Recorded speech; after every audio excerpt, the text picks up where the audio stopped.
episode of the official 90's Babies podcast. We are an extension of 80's, 90's, and 2000s vibes.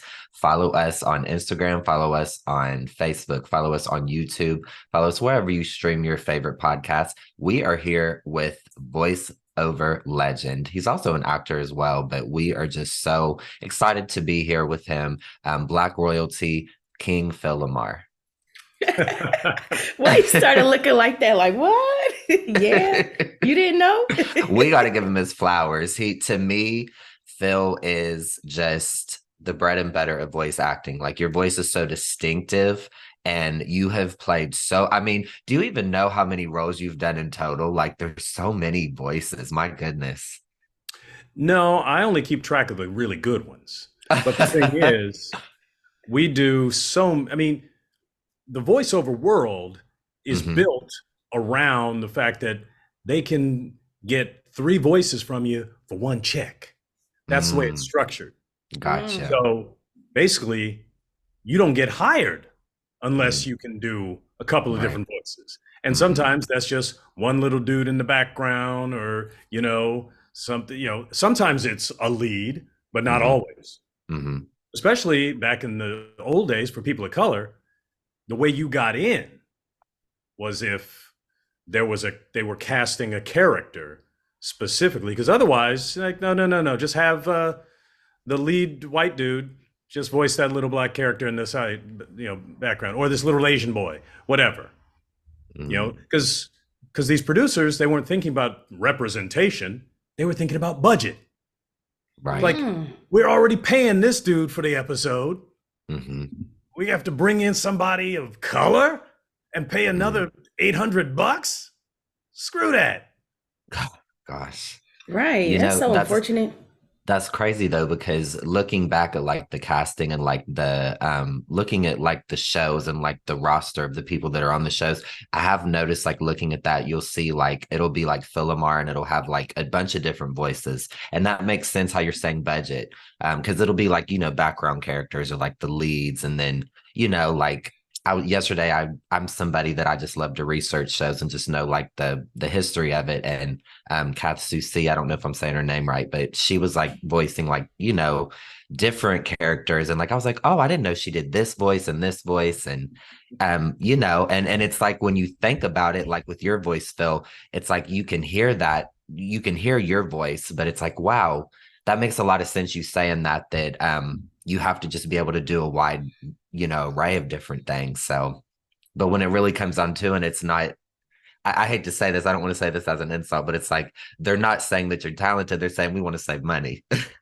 is what you're saying. Right. But let's not dismiss that. This man is talented. But yes, but that's the key though, is that you are very talented and you can do so many different things with your voices, and it's inspiring to us who are listening to you. And it's just, wow, we're just, it's just such an honor to be here with you. So for me, I have to get started with what you were just talking about. I am a huge Justice League fan. Justice League is one of my favorite shows in the world. I'm a huge comic book nerd, and I'm proud of that. I love that. And I don't know the history of the character in general, but I love that with your character, we did get a Black incarnation of, John Stewart, Green Lantern. And I've heard you talk about this character at panels before, and just to know just the push that really had to happen back. And we think about it, and it was 20 years ago, but that was not that long ago. So to think about how they didn't understand what the importance of having this character was, and the need for him to be Black, it's just very crazy to me. So every time you tell that story, it just is like, wow, I can't imagine what you guys go through behind the scenes. Right. Well, it's interesting because, back in those days, late 90's, early 2000s, diversity and representation weren't buzzwords. Right. But the great thing to me about the Justice League story is that it speaks to the idea of diversity as a factor of excellence. It is about equity and fairness. It's like, hey, why don't we tell everybody's kind of stories and let every kind of actor have a career? But the decision making on Justice League, I believe, was because it's like, the producers are looking at it. It's like, well, we know what the old fashioned, Justice League was. And I think also was what they didn't want to make people think this was Super Friends, And so they definitely wanted to have more than one female on the league and more than one color. And I think their thinking was because that will be better. That will be more interesting. That will give us more story to tell, to have more characters coming from different perspectives. Because in the old days, in those 60s comics, Barry Allen and Hal Jordan, the only difference between them was the color of their hair. Right. Very true. But these people were doing animation as an art form. They're like, no, it's not just about have one green guy, one orange guy, one black guy, one green. No, it's about what are the most interesting grouping of characters, Absolutely. So, let's make John Stewart the Green Lantern in our story. He's a more interesting character. Plus, it's a more different perspective, and let's cast a Latina woman as Hawkgirl. I mean, in most comic books, they wouldn't even put Hawkman in the Justice League. Right. Yeah, the bird guy, whatever. They thought, no, this will be interesting. Let's have one member of the Justice League who is from a different planet, other than just Superman. Right. Because his planet's gone. Right. So, I mean, when we do the Dwayne McDuffie Awards for Diversity in Comics, part of what we're putting forth, we do that every year, honoring my poor friend Dwayne McDuffie, who we lost way too early, who was a genius. But it's about, the diversity is about fairness, but it's also about excellence. Yes. Absolutely. Yeah, and I want to point out, like you said, there were so many great stories that came from that show, and it's because of that point. It's because of you had the different backgrounds, and it was authentic. It made sense. The writing is just, Shout out to Dwayne McDuffie. I so much talent on your guys' show. I mean, it stands the test of time. It truly does, and that's why it's one of my favorite shows to this day. It's just such a masterpiece. Everybody is so talented. Absolutely. Yeah, absolutely. Let's talk about how I remember you. I remember you from Mad TV. I loved Mad TV. I love the raunchiness of it, even though I was really young, but we're not going to talk about that. But I loved it. I love the sketch comedy. And that's actually how I was introduced to it, is by watching Mad TV. I believe I was like maybe 10 or 12 watching Mad TV. Oh, wow. So yeah, it was great to me. So I want to just ask, what was your favorite sketch comedy skit that you did on Mad TV? Because I have mine already. I know. That's interesting. I mean, I love my Jack the UPS guy sketches, because those are the ones I created. But I'd say that definitely one of my sketches I think is the best sketch was the Terminator meets Jesus sketch. The greatest action story ever told, I think is what they called it. And it was a really just smart, funny, well done story. It's like, well, what if the Terminator didn't just show up in the 80s? What if the Terminator showed up with Jesus? Like, if you want to stay alive, stick with me, and it's like, that guy is going to kill you. No, Jesus is like, no, Terminator, don't do that. It was so funny because it parodied the Terminator movies, but it also drew stuff from the Bible, and it used them both equally. And it was really funny, I'm going to have to rewatch it. I don't remember that one. I just remember Savante. Oh, do you do you remember that character? Yeah. I mean, that was fun just because, getting to play, one of those goofy R&B dudes, and we came up with this idea. It's like, what if he had something, some look that was, oh yeah, he has an eye patch. Why? Just because he thinks that's cool. But the best thing about that was, Nicole Sullivan and I had presented awards at Billboard Awards, and backstage I got to meet Usher, who was like 19 at the time. Wow. And we connected, and then he wound up coming and doing Mad TV after. Wow. And I got to, it's like, well, I got a R&B singer's character, and we got an R&B singer host. I should do a sketch with him. So, Absolutely. So I got to sing with Usher. Wow. How dope is that? Right? Love it. Love it. Yes, I love that too. So I always thought that that character was one of the immature band members. Do you remember Romeo? Yeah. Yes. Oh, yes. I didn't think of that. That's who I always reference that character to. Like, But I'm not gonna lie, Phil, you was looking like a snack when you were doing Savante. You was in your prime. I loved it. Yeah. Well, because that first sketch, where he's supposed to be writing a song for a children's charity, and he just writes a dirty song. Right. They're like, oh, we can't do this. Yes. That was the joke. Right. That is so funny to me. And you and Deborah Wilson, I feel like you guys had the best. Oh my gosh. Yes. They were like the tag team. They were a best duo. Do you still keep in contact with her? Oh yeah. Good. Deborah's just one of the sweetest, most talented people in the world. Absolutely. She seems like she is very sweet and she is very well-rounded. I love that. Will we ever see you guys together again? I don't know. I mean, you mean, are we going to get hired on something again? Who knows? That's not up to us. We would love that. Or just coming together, and doing like a YouTube series or something, YouTube series. I don't know, Tubi series. I don't know, just something. No, I mean, because you guys were the bomb together. I mean, like it just seems like the chemistry was there. You bounced off of each other's energy, and it's well written. So I loved it. Thank you.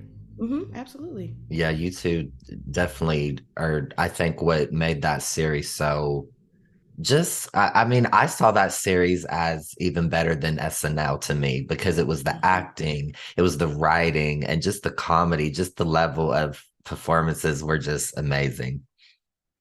Well, I mean, I think the biggest difference is we were actually a sketch show. Right. SNL is a variety show. True. Okay. You don't tune in because you want to laugh the hardest. You tune in because I want to see Robert De Niro wear a wig. Yeah, true. People tune in because they got these huge stars, and they're going to make a joke about something that was in the news 4 hours ago. That's true. That's a good point. So it's a different, they have a different approach. Yeah. We write sketches, a month before. So this has got to be funny, not just today. Got to be funny from here on out. Yeah. When you watch this sketch. So that had to be a challenge right there. Because how would you do that? Yeah. Well, I mean, I always say that sketch comedy is like baseball. If you hit 1 out of 3, you go into the Hall of Fame. And then the other 2 are going to get erased. Oh no. I like to refer to Mad TV as like, I don't want to say the knockoff version of In Living Color, but it was a runner-up. But I think the 2 shows were great. I think that's exactly what we needed, especially being a child of color growing up. I love seeing the Black characters. I loved having that representation, like you said earlier, on the screen, knowing that, if they're on there, possibly when I get older, I could be on there. You know what I mean? It was stuff like that we needed growing up, especially as 90's babies. So I want to just give you kudos to that. Thank you so much for being a part of our childhood. I really appreciate you. And I mean, I love to laugh, and I think it started because of you. Well, no. It started because of In Living Color. In Living Color, okay. Set the bar. I mean, it was the first, predominantly Black comedy show on television. Yeah. I mean, sketch comedy show. I mean, but without In Living Color, Mad TV would not have existed. Because Fox already had a sense of, sketch comedy is something that can work. I mean, if you think about how many channels, networks never have had any sketch comedy. Right. Most haven't.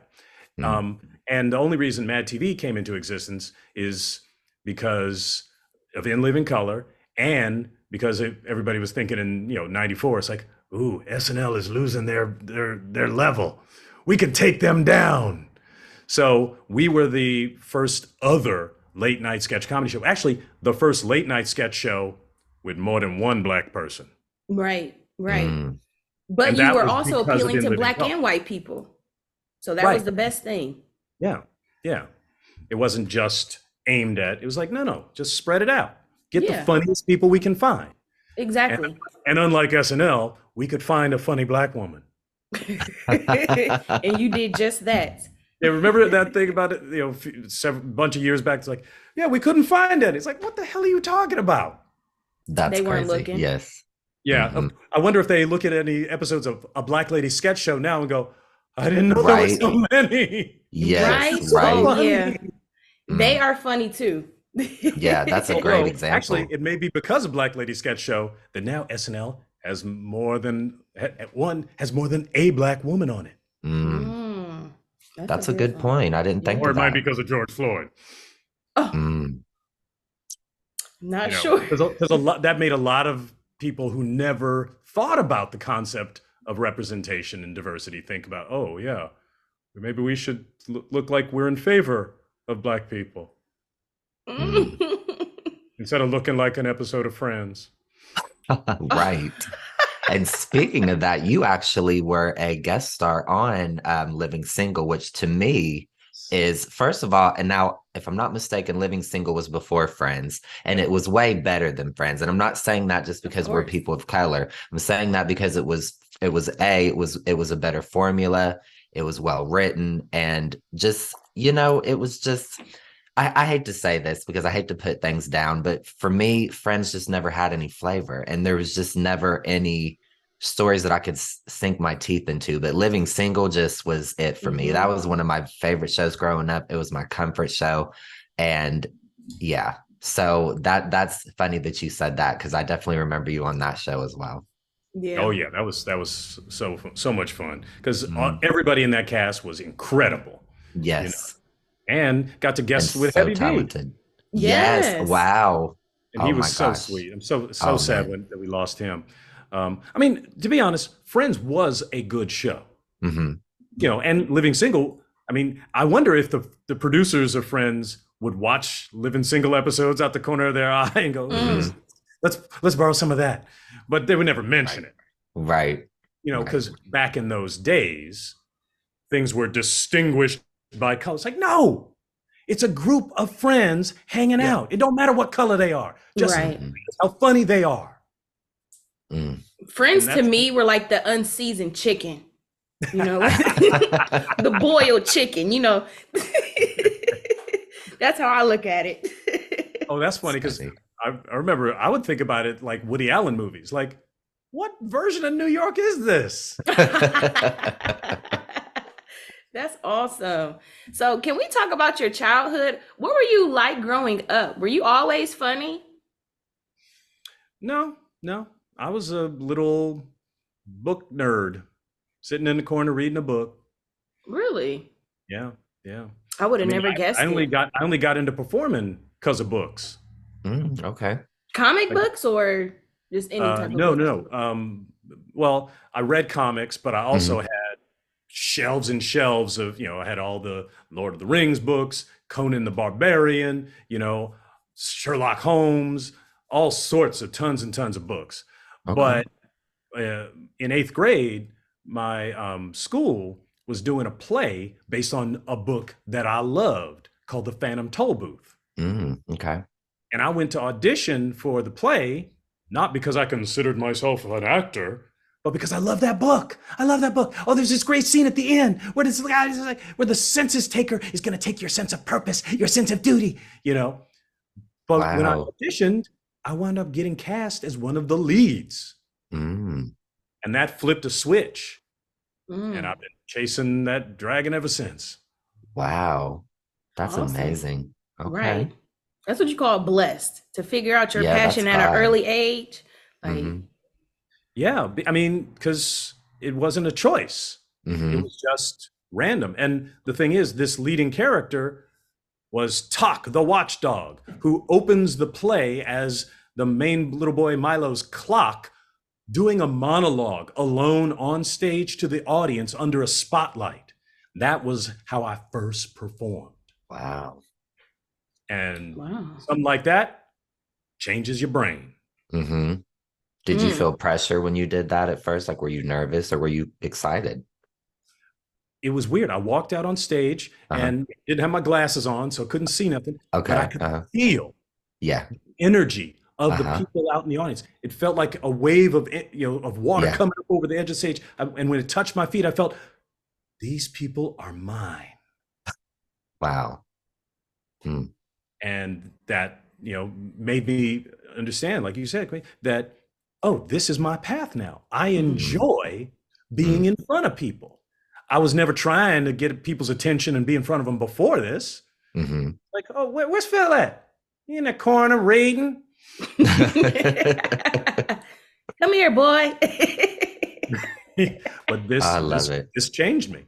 Wow. Yeah, it sounds like it. Wow. So when you approached your parents with it, like, hey, I want to do acting for the rest of my life, were they okay with it? Actually, I never said that. Never? I never even thought that. Okay. Until I was flying home after graduating college. Went to Yale University back east for 4 years. Then I was flying home to LA, and then I was thinking, I guess I should pursue this acting thing. I mean, I really like doing it, and a bunch of people say I'm pretty good at it. I mean, I either got to do it now or wait till my mid-40s when I have a midlife crisis and try it then. Oh, no. I mean, either way, I think it could have worked out for you. So you are originally from LA then? Okay. Okay. Which made it, easier to pursue an acting career than it might have been for, many other people. Right. Right. Because actually, when I came home from college, I already had my actors union card. Wow. Because, maybe we only have to mention this on the 80's podcast, but my very first paid acting job, I told you where my first acting was. My first paid job, a friend of my mother's was an executive at NBC. And I think my mother had dragged her to some of my high school plays. And so when they were doing a cartoon where they were going to actually cast kids to voice some of the kids, which back in the 80's didn't happen much. There was a little boy in a cartoon. It was voiced by an old middle-aged woman. But they were doing this NBC cartoon, the Mr. T cartoon, and they were casting real kids to play the kids on the gymnastics team that Mr. T coached that solved mysteries. And I auditioned and got the part of Woody Daniels. Oh, wow. And so and it's, it's funny that I wound up coming back many, many years later into cartoons. So how did that work out? Like, did you ever like seek out to do, cartoons, or was it just basically just taking bookings? Like, did you ever see yourself doing voice acting, or is just kind of something you fell into? No, because back in the olden days, voice acting, not something anybody ever said. Gotcha.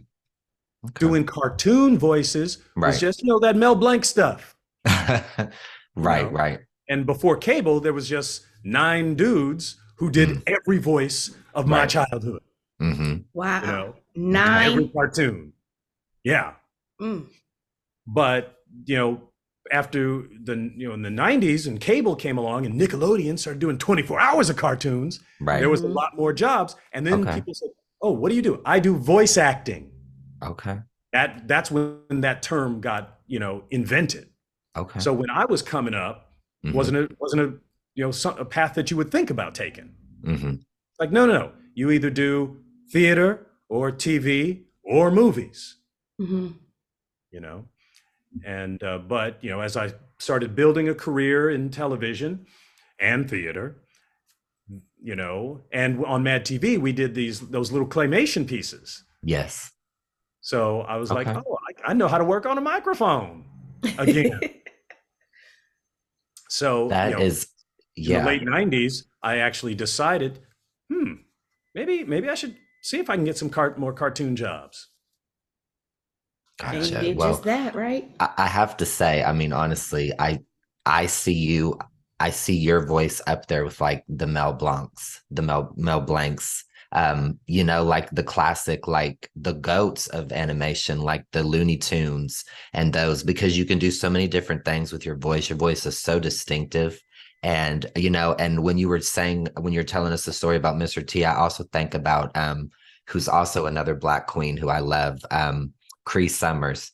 I think about Mm, her. I think, if I'm not mistaken, I don't know if it's her first job, but I think about her with Inspector Gadget. I think she was, Right, right. Yeah, yeah. she was Penny. So yes, yes. So I just think about you guys, and I just think about like you guys have really just carved out a lane for yourselves, and I think you guys have inspired other people like myself with voice acting, and it's interesting to know that because and that makes a lot of sense that before Nickelodeon.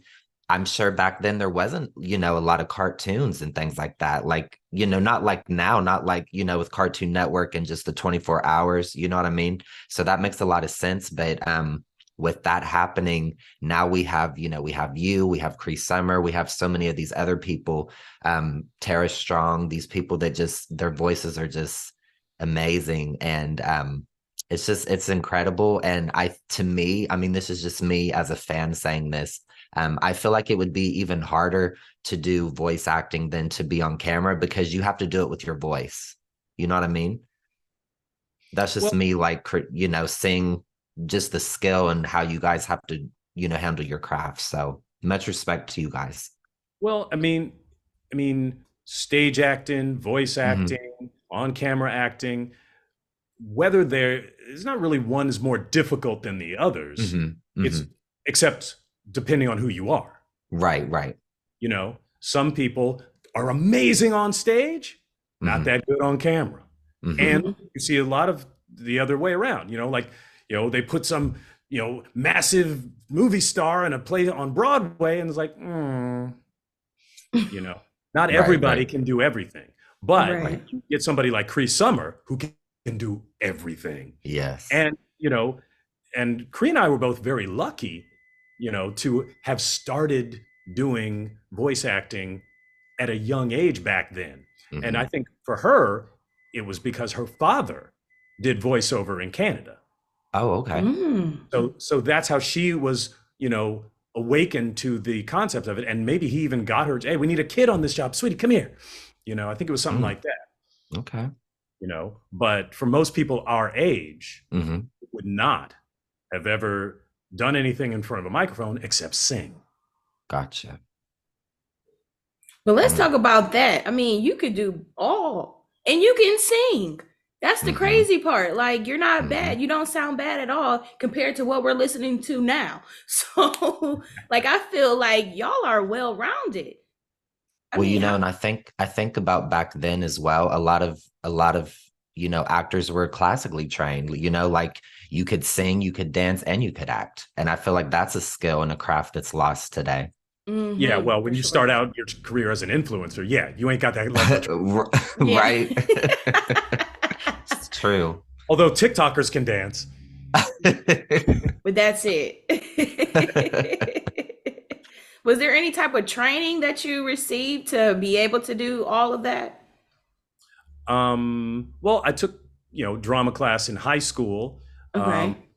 I took a freshman year acting class in college, but most of my training came from experience, doing Mm, plays, extracurricular type of stuff. Because I mean, the best way to learn is to practice, do something. Hmm. You know, mhm. although it helps to be doing that with talented people or Hmm. with good directors, because that teaches you. Yes. But also being put into the situation of solving the problem of getting these words off this page into the hearts of this audience. That's your job, Right. and Right. you always have to figure out the process. And, people say, well, do you prefer doing cartoons? You prefer doing TV shows or movies? And actually, the difference between the process is less about the medium, whether you are acting into a microphone or into a camera, than about the quality. Because when you get handed a Justice League script, your acting goes up the same way it does when you get handed a Pulp Fiction script. You know, and you don't have to solve. It's when you get handed something that's sketchy, that doesn't really work. As an actor, you got to work harder. Okay, let me make this character feel more real and grounded than it feels when I'm reading this on the page. You know, that's what happens when you get a bad script. You know, but when does that happen often? Yeah, I mean, well, you know, when you audition for stuff, but I have been so lucky to work with genius creators, writers, producers. I mean, to look at a resume and be able to have Matt Groening, Bruce Timm, Dwayne McDuffie, any one of those people would make you be so proud of your career. But to have all of them? Right. That's part of why y'all love my work. Yeah. Because it's in the work of geniuses like Andy Tartakovsky and Quentin Tarantino. Yes. You know, that's my fortune. So in the past, you say that you are a middle-class working actor. Do you still feel that way today?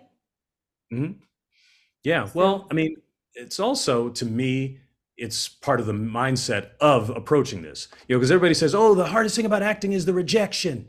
Like, no, the hardest thing is the uncertainty. Because, you know, as professional actors, we're temps.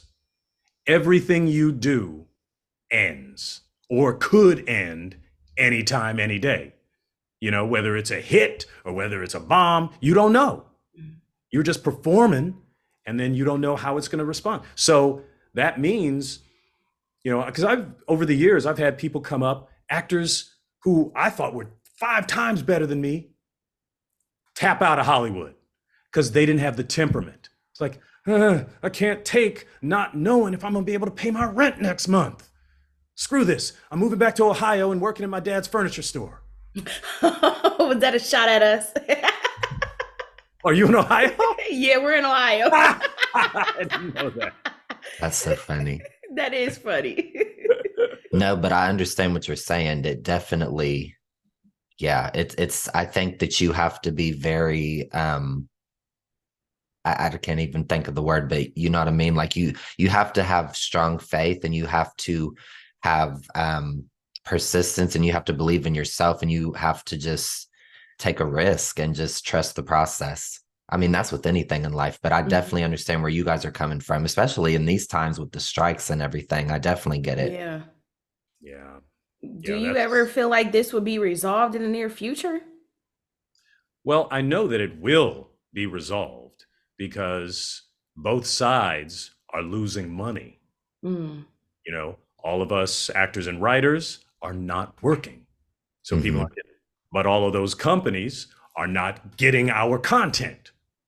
So, you know, I mean, the tricky thing is their money loss is coming down the pipe, you know, because you shoot something and then 8 months to a year later, it airs. Now nobody's shooting nothing. Right. But hopefully, as the strike lowers their stock prices, because they care about that a lot more than they care about their relationship to the creatives.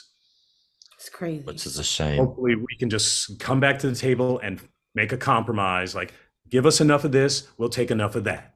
But you need a lump sum. Get back to work. They owe you a lump sum from the 90s to now. Yeah. Well, but mostly it's less about the numbers, the money, than it is about the system, because they have been ripping out the system. You know, in the old days, I remember I had friends who were, performers trying to be actors, but they just did a bunch of commercials and they bought a damn house. That doesn't exist anymore. You know, because all those streamers, ain't no commercials on them. Right. and ain't nobody getting, even though on YouTube you got to watch a lot of commercials, ain't nobody getting paid the way they used to get paid on network TV. Mm-hmm. And all of these systems about Netflix don't tell you how many people watched your show. Oh, they don't?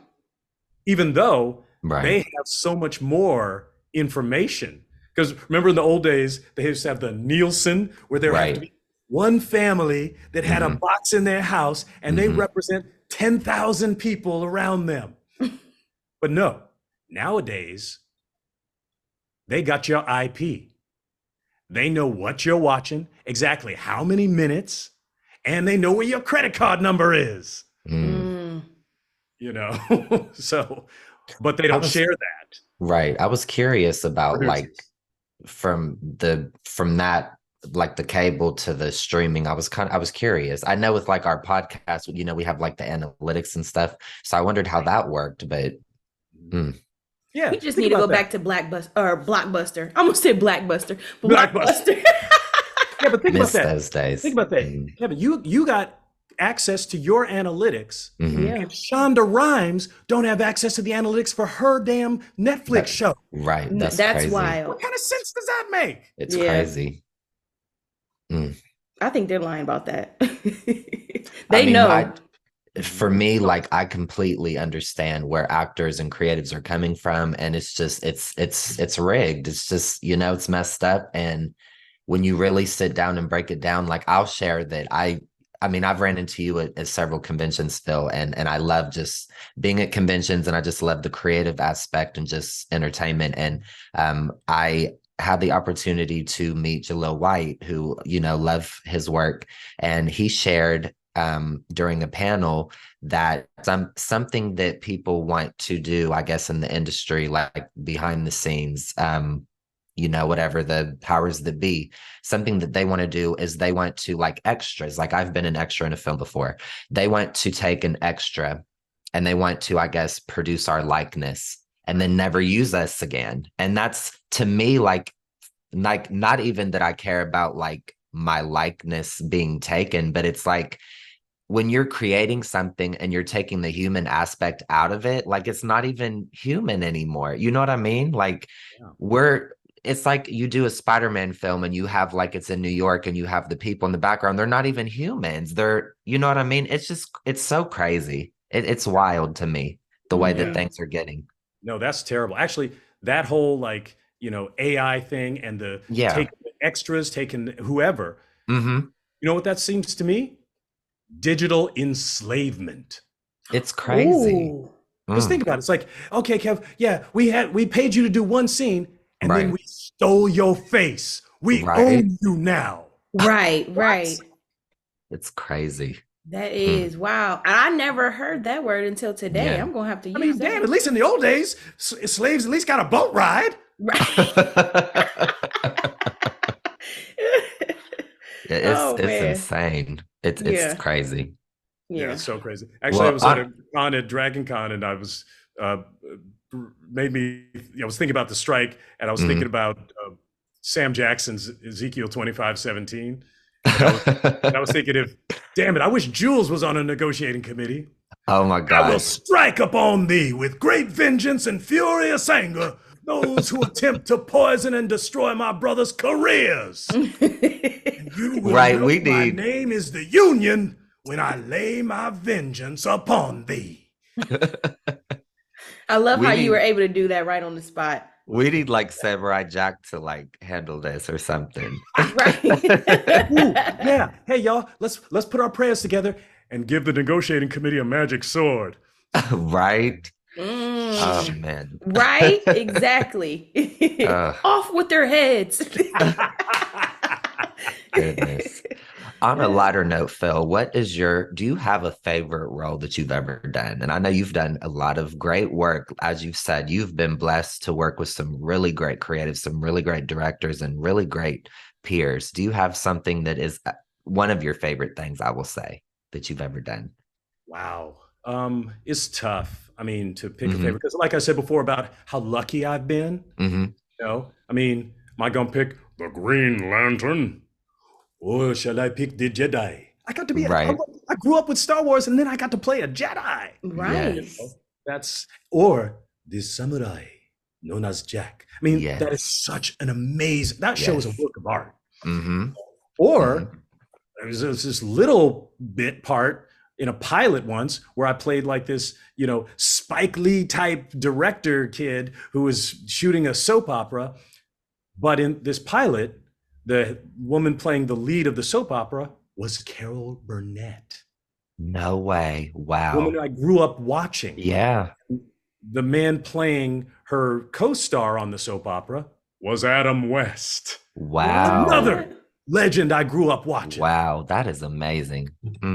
So it wasn't a great Amazing. part, and nobody ever saw it, but But you still got to work with him. Yes. Love I mean, that.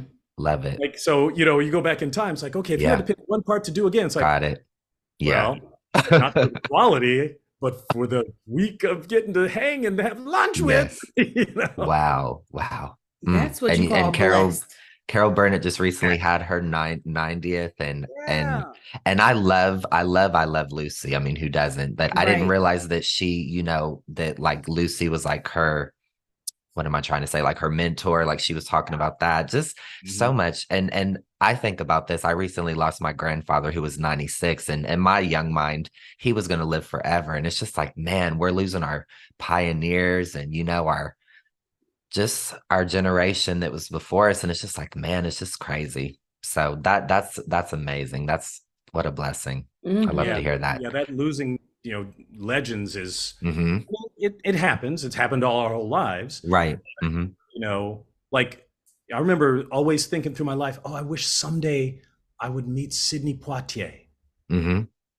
Just because he was such an incredible actor who changed the perception of African American people. Absolutely. In our entire culture. I mean, so not just, a great performer, right? He changed the world. Right. And it would have just walking being in a room and breathing in the same air with him, but now he's gone. So yeah. Yeah, but definitely. there's a handful of people, like I said, with meeting Carol Burnett, meeting Adam West, and I got to meet, Robert Guillaume and Ron Glass. Okay. I don't know. These are guys from the 80s. Robert Guillaume was the star of Benson.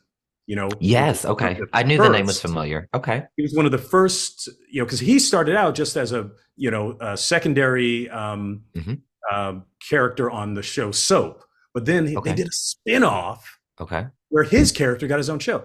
And back in the 80s, the spin-off, the black character, right, that was a rarity. That's a big deal. But he was so good, so funny, so amazing and intelligent.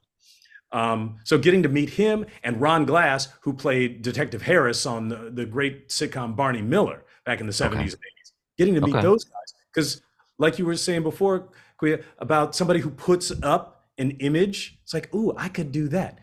Without seeing those guys, right, I would probably have never gone to audition for that play. Thank God you did. Right. Well, I can tell you, Phil, you definitely are currently having that effect on people with your body of work. And we thank you for that. And I have to throw out just a couple more people that you've played that we haven't mentioned yet. You've also played Static Shock, who loves Static Shock. Static Shock is so important to me. Being a young Black superhero, just being that show, I feel like just truly did not get its flowers. Doing some of its research, doing some research on that, I should say, I realized that it was still doing well. And the reason it was canceled, I think, is because it wasn't selling enough merchandise or something silly like that, which I'm just like, story. Yeah, that made me so mad because that was my show. Growing up, I loved that show. And then I also have to give you flowers for, I love the Weekenders, and you played Carver. Yes. Carver is me. I love that show. So just so you might have to show us your shoes later, Kevie. I was just talking to my little brother actually a couple days ago. We were so nostalgic, and we were just talking about we always like will randomly like quiz each other, and we'll be like best classic Disney show, and he was what was he saying? I can't remember now. I think he said Recess, and I was like, well, I gotta say special shout out to the Weekenders, and then we started talking about that. So you've played so many iconic characters. It's crazy. Yeah, and Yes. Weekenders was so great because that was like one of my first regular gigs. Okay. And Wow. what a what a- I can't think of a better way to Uh-huh. start a voiceover career than to be on that really good show Mm-hmm. playing kids alongside, you know, geniuses Yes. like Gray Delisle, Jason Yes. Marsden, and Mm-hmm. Kath Soucie. You Yes. know, Yes. like that's like getting drafted into the '90s Chicago Bulls. You know, like, Yes. The oh writing was man, I'm so gonna be a good great. player. Right. Love it. And then the theme song was sung by Wayne Brady, which I didn't realize Yes. that at the time, but I love it. Oh Love it. wow. Learn something new every day. I did not even know that. Yep. Mm-hmm. Wow. That is crazy. I love it. I love that we can Wait, just do you have any final thoughts or final questions for Phil? We could do this all day with Phil. We I are so know. excited to be here with him, but I don't want to take up too much of his time. Right. So I think I'm good. I think I've asked everything and I gave you your flowers and kudos and all that good Yes. stuff. Hope you feel buttered up. I do want to say, Phil, black don't crack. Your skin is amazing. You look so good. Oh, thank you. Yeah, Absolutely. well, I don't know if I could catch up doing the UPS guy no more. Uh-uh. Things you come up with when you're 24 are a lot different 30 years later. Okay. Well, I think I Well, have how one about we more do a sketch where question. he sits down? Right? I mean, That's hey, so we will funny. still watch you, wheelchair or not. Yes, We will still. that is so funny. I do have one more question. So you touched a lot of people's lives by doing what you do. Do your children, or do you even have children? Do they look at what you done and say, "Hey, Dad, you did a really great job," or like you really have an impact over a whole generation? Oh, well, Like, do it's they I have do I any? do have two kids. Okay. Um, I have a son who just graduated NYU, and I have a Oh, Oh, daughter who okay. just started school at Vassar College. Um, Ooh. awesome. but the interesting thing is, neither of my kids were little black nerds like me. They were way much cooler. Like my son is this amazing hip hop artist. He goes Hmm. by Phil LaMarr, and he Okay. does fantastic, songs, and he dances, he sings, and my daughter is an amazing like four sport athlete. They're both like things that when I was a kid, I would have dreamed of becoming. Right. Oh, I love that. But over the years, they have gone into as nerdy stuff became less fringy. Because Hmm. like in the old days when I would first started going to Comic Cons, there was no souvenirs I could get for my kids. It's like, do you guys have a Snoop Dogg Funko Pop? No, no. Uh, is there maybe a Wonder Woman soccer ball? Anybody? No. All right, dang it. But now, with that whole Marvel universe blow up, that stuff has become much more mainstream. Hmm. So Mhm. my kids have more interest now Yeah. in Oh, the stuff that I do. Although back in the day, they would watch, Bob's Burgers and Family Guy and stuff. It's like, okay, turn the volume down. That's a little dumb. That's awesome. Well, it was a pleasure speaking with you today. yes. Before Thank you we so let you much. go, shout out your social media link so everybody can stay in contact Yes, with so we you. can support you. Oh, thank you. Thank you for doing that. Yes, Hmm. I am at Phil LaMarr. That's two L's in the middle, two R's on the end. On uh, Instagram, TikTok. Um, I think those are the ones I post on. After that other one got a little too musky, Right. I started posting on Hive, but I don't know if anybody's really on that. But yes, at Phil LaMarr is my social media handle. Okay. Awesome. And if you Well, have thank you anything in so the much. future, just let us know. We will definitely help you Yes. promote it. Yes. Yes, We are. hopefully this Mhm. strike will be over soon so we can all get back to doing some work in the future. Yes. Right. We are so grateful for your time. Thank you so much, Phil. Have a wonderful night. Thank you for being here with us and giving us your time. And thank you for contributing to our childhoods and continuing to affect us today with your wonderful Mhm. work. And much love to you and your family. We appreciate you. Yes, Thank you yes. very So Thank much. you. make sure you follow us, guys, the official 90s Babies podcast. I am one half, Quay Morgan Hill, Kevie the Dreamer, and we are on 80s, 90s, and 2000s vibe. You can catch us there on YouTube, on Instagram, Spotify, iHeart, Apple, all that good stuff. Until next time, guys, we love you all. Mwah!